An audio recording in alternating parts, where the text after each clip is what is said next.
I think. A little louder?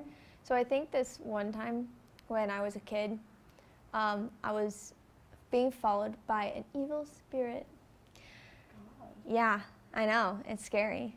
But for like all the time when I was a kid, I would just be like out playing, doing something.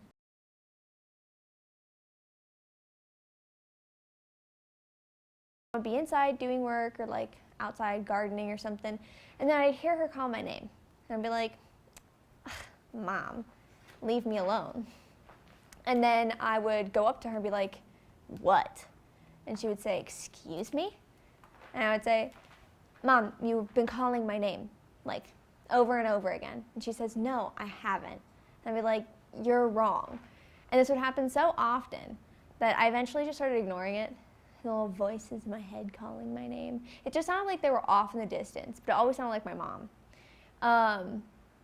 But then one day, it's like, I'm gonna check my mom. Went to go check my mom, thank God, because she had been using like a power tool to like dredge up the dirt so that she could plant stuff, and she had accidentally put it in reverse and it pinned her against barbed wire. Oh my God. So I had to turn it off and get her out of it and like fix her wounds and stuff. But I was talking to a witch a few years later, about a year ago, and she told me that that is the sign of being followed by a dark entity, that they trick you basically, and just like you basically feel like you're being watched all the time, or they call out to you trying to get your attention. And the best thing to do is just fucking ignore them.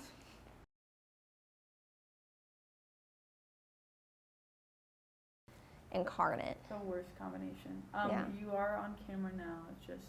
So no you know. cursing, PG-13. Yeah. Let's say PG. We don't know if Bill's. Oh. Bill could handle PG-13, I think. You think so? Maybe. I don't know. Maybe. We'll find out. Maybe not. He's interacted with you before. You're pretty sinful. Or ND3, which is 6 stops. He's prepared. Yeah, he is. And now we really need to refocus that. Okay. What should I talk about? Whatever you want, dear. So we have. That's not true. I don't talk about how people are stupid. But I do get frustrated easily. Not easily.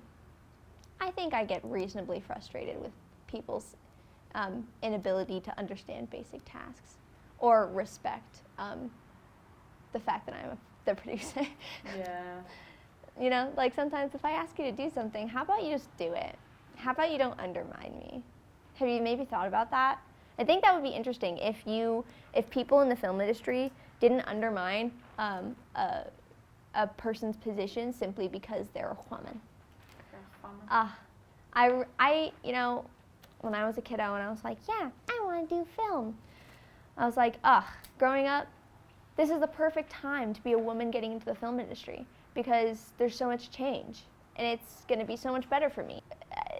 People just fully out there doing shit with complete disregard for how their actions are entirely sexist.